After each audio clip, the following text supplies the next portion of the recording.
YouTube के दुनिया के दोस्तों, आपका पुनः स्वागत है दर्पण चैनल पर। पिछले हफ्ते सूचना वीडियो जारी करते हुए मैंने बताया था कि तकनीकी खराबी के वजह से हम कोई भी वीडियो नहीं ला पाए। मैंने ये भी बताया था कि इस हफ्ते से हम 2 कार्यक्रम के ही वीडियो लाएंगे ताकि समय की बचत हो सके और कंटेंट की क्वालिटी बेहतर हो सके। इस सप्ताह हम जिस विषय पर बात करेंगे वह है सूचना युद्ध या इंफॉर्मेशन वॉर।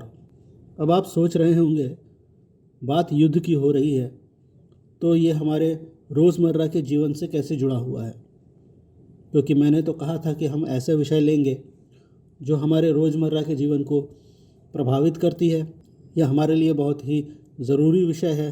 अगर आप ऐसा सोच रहे हैं तो मैं आपको बता दूं कि सूचना युद्ध जो है वो कोई आम तरीके का युद्ध नहीं है। ये युद्ध केवल सैनिकों द्वारा नहीं लड़ा जाता, आम जनता की भी इसमें उतनी ही अहम भूमिका होती है। इससे पहले कि मैं इस विषय पर बात करूं कि सूचना युद्ध क्या है और कैसे इसमें हमारी भूमिका अहम है, मैं आपसे ये कहना चाहता हूं कि आगे मैं जो बात कहने जाऊंगा उससे आपको ऐसा लग सकता है कि मैं आपके जीवन को संशय से भर देना चाहता हूं या आप में अविश्वास पैदा करना चाहता हूं, जबकि ऐसी मेरी कोई भी मंशा नहीं है। मैं केवल आपको सजग करना चाहता हूं और बताना चाहता हूं कि सूचना युद्ध जो आपके सामने परिस्थिति लाएगी उसमें आप कैसे खुद को बचा भी सकते हैं और इस सूचना युद्ध में किस तरह आप अपना योगदान दे सकते हैं। तो चलिए जान लेते हैं कि सूचना युद्ध आखिर होता क्या है। सूचना युद्ध शब्द बना है 2 शब्दों से, सूचना और युद्ध से। तो आइए जान लेते हैं पहले सूचना के बारे में। सूचना या इन्फॉर्मेशन जीवन के इकाई में एक बहुत ही महत्वपूर्ण स्थान रखता है। एक सूचना आपके लाभ या हानि में फ़र्क ला सकता है, जीवन या मृत्यु में फ़र्क ला सकता है, यहाँ तक कि किसी देश के हार या जीत में भी बहुत बड़ा फ़र्क ला सकता है। सूचना क्रांति के आने के बाद से सूचना पे अधिकार लोगों में फैल गया। अब आम जनता सूचना को पैदा करना, सूचना को पहुंचाना, उसका प्रयोग करना, इन सभी तरीकों को प्रयोग में लाने वाले हो गए हैं। पहले जनता केवल सूचना पाती थी और उसका उपयोग करती थी, पर सूचना क्रांति के बाद से सूचना को पैदा करना भी बहुत ही आसान हो गया है। इसका पॉजिटिव साइड ये है कि हर किसी की आवाज़ सुनी जाए और वो हर कोई अपनी बात रख सके, ऐसा संभव हुआ है। ऐसा संभव हुआ है। इसका एक नेगेटिव साइड भी सामने आता है। सूचना बनाना और उसे प्रसारित करना इतना आसान हो गया है कि अब कोई गलत सूचना, कोई भ्रम फैलाने वाली सूचना बड़े ही आसानी से कोई भी तैयार कर सकता है और बड़ी ही आसानी से बहुत ज़्यादा लोगों तक पहुंचा सकता है। अब आते हैं युद्ध पर। यूँ तो युद्ध जुड़ा हुआ है सैनिक और सत्ता से, अब ये आम जनता से कैसे जुड़ गया, चलिए इस विषय पर भी थोड़ी नज़र दौड़ाते हैं। एक समय पर युद्ध की जो शक्ल थी, युद्ध जिस तरीके से लड़ा जाता था, अब वो बहुत ही बदल गया है। अगर पिछले कुछ महीनों से आपने समाचारों पर ध्यान दिया होगा तो ऐसे शब्द आपने सुने होंगे जो आपने पहले कभी नहीं सुने। जैसे आपने सुना होगा हाइब्रिड वॉर के बारे में, और आपने ऐसे कई शब्द सुने जैसे कि information war, cyber war, bio war, और ऐसे ही कई सारे युद्ध के तरीकों के बारे में आपने सुना। तो बात यह है कि अब युद्ध ऐसे नहीं लड़े जाएंगे जैसे कि पहले लड़े गए।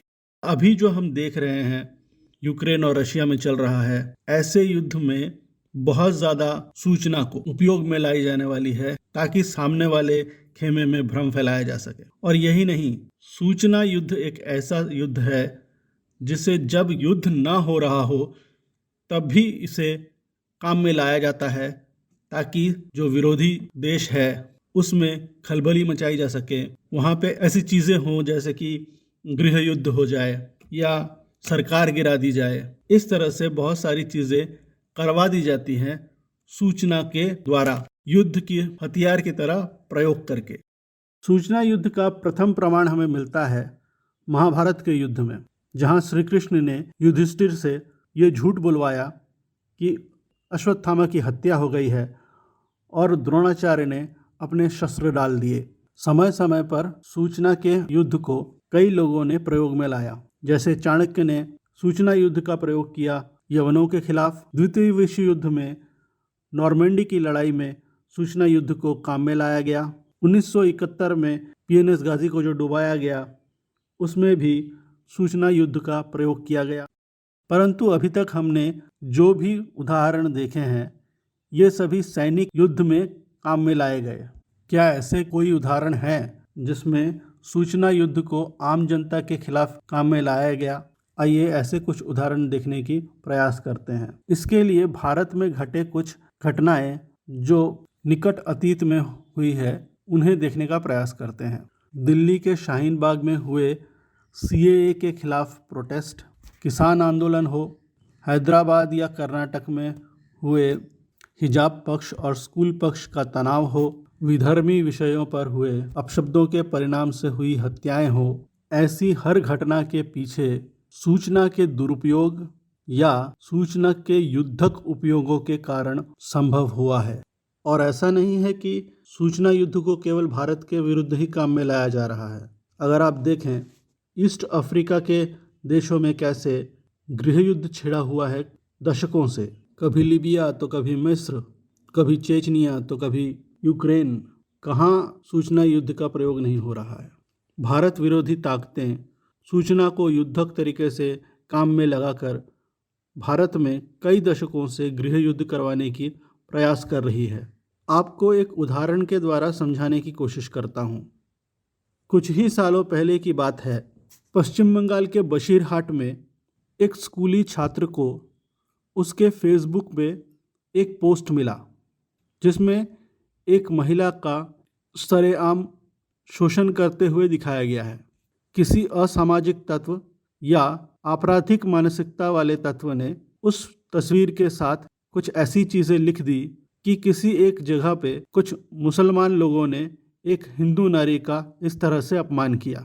संयोग से उस स्कूली छात्र का कोई बंधु है जो उसी जगह पर रहता है जहाँ की ये घटना बताई गई थी। उसने अपने मित्र को वो पोस्ट फॉरवर्ड किया और ये बताया कि देखो तुम्हारे इलाके में क्या हो रहा है। छात्र का दोस्त छात्रावास में रहकर पढ़ाई कर रहा है और घटना उसके गांव की बताई जा रही थी पोस्ट में लिखे हुए शब्दों में। और देखते ही देखते यह गलत पोस्ट फैलता चला गया और पहुंच गया कुछ ऐसी ताकतों के पास जो मौका ढूंढ रहे थे कुछ हिंसक कार्रवाई करने का। फिर उन लोगों ने इस्लामिक समुदाय से एक भीड़ जुटाई और उन्हें भड़काया कि उनके खिलाफ गलत आरोप मढ़े जा रहे हैं और इस तरह से उन्हें बदनाम करने का प्रयास किया जा रहा है। फलस्वरूप ये हुआ कि जो पोस्ट उस हिंदू लड़के ने शेयर किया था, कुछ लोग आए और उन्होंने उसका सारा घर जला दिया। बात पुलिस तक पहुंची और तहकीकात हुई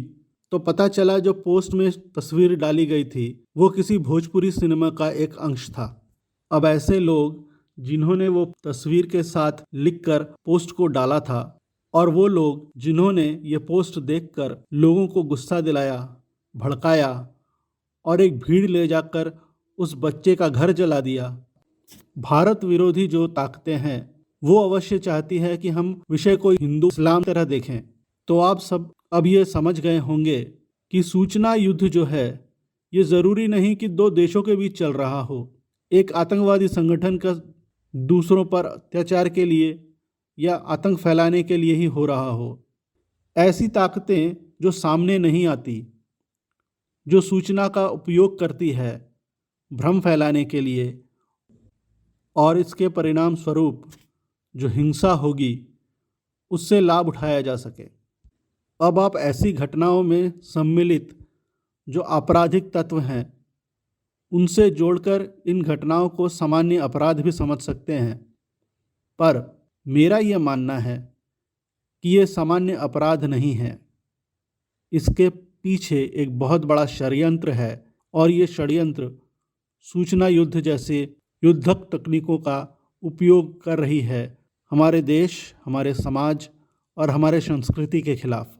ऐसे में अगर आपके पास ऐसी कोई खबर आए जो सनसनीखेज हो, जो आपको उत्तेजित करे उस पर कुछ करने के लिए या उस सूचना को आगे भेजने के लिए, तो आप हमेशा ध्यान रखें कि उस सूचना के आगे जाने से क्या परिणाम निकलेंगे। आप हमेशा सूचना को लेकर अपने उत्तरदायित्व को समझें और बड़े ही जिम्मेदारी से सूचना का प्रयोग करें। सूचना युद्ध का एक बहुत बड़ा हिस्सा नैरेटिव सेटिंग या आख्यान की स्थापना भी होती है। उदाहरणतः कश्मीर और अरुणाचल प्रदेश भारत के अभिन्न अंग है। यह भारतीय पक्ष का आख्यान है। वहीं कश्मीर पर पाकिस्तान का आख्यान ये है कि या तो कश्मीर आज़ाद हो या कश्मीर पाकिस्तान का हिस्सा हो। उसी प्रकार चाइना का आख्यान ये है कि अरुणाचल प्रदेश तिब्बत का एक हिस्सा है, इस कारण वह चाइनीज़ टेरिटरी है। सत्ताओं के बीच और कूटनैतिक परिवेश में इन आख्यानों का टकराव होता रहता है। अब सूचना युद्ध के परिवेश में हमारा क्या दायित्व बनता है? सबसे पहले तो उत्तर पूर्वी भारत से आए छात्र या लोगों को हम चिंकी कहना बंद करें, उन्हें हम चाइना से जोड़ना बंद करें। जब तक वहाँ के लोगों को हमसे आत्मीयता नहीं होगी और अपनापन नहीं मिलेगा, तो वो कैसे अपने भूमि को भारत से जुड़ा हुआ समझेंगे। अलगाववाद ऐसे ही छोटे छोटे चीज़ों से फैलता है। सोशल मीडिया जैसी अंतर्राष्ट्रीय प्लेटफॉर्म जहाँ पे हमको दूसरे देशों के लोग भी मिल जाएंगे बात करने के लिए, ऐसे प्लेटफॉर्म पर अगर आपकी बात किसी पाकिस्तानी या किसी चाइनीज़ से हो और बात छिड़े कश्मीर की और बात छिड़े अरुणाचल की, तो आपको ध्यान में रखना है कि भारत का आख्यान क्या है और आपका आख्यान भारत के आख्यान से अलग नहीं होना चाहिए। वो चाहेंगे आप प्रभावित हों और आपके मुंह से अपने आख्यान पर कुछ निकल जाए, ताकि फिर वो आपके कहे हुए कथन को बढ़ा चढ़ाकर अपने लोग व दुनिया के लोगों तक पहुंचाए और ये साबित करने का प्रयास करें कि भारत के लोग भी उनके आख्यान से सहमत हैं। जब आप भारत के नैरेटिव से अपना नैरेटिव मिलाकर चलते हैं और ख्याल रखते हैं कि भारत इस विषय पर क्या सोचता है और आपके विचार भारत से मिलते हैं, तब जाकर आप एक सैनिक हो जाते हैं सूचना युद्ध में। मेरे इस सूचना युद्ध पे किए गए चर्चा को इतने ध्यानपूर्वक इतने देर तक सुनने के लिए धन्यवाद। ऐसे ही विषयों पर हम आगे भी चीज़ें लाते रहेंगे और जैसा कि मैंने कहा कि हफ्ते में 2 ही कार्यक्रम होंगे, तो अगले कार्यक्रम के लिए उत्सुकता बनाए रखें। इस चैनल को सब्सक्राइब करें, वीडियो को लाइक करें और शेयर अवश्य करें अपने मित्रों के साथ, और उन्हें भी कहें कि ऐसे वीडियोस देखें और अपना ज्ञान वर्धन करें। धन्यवाद।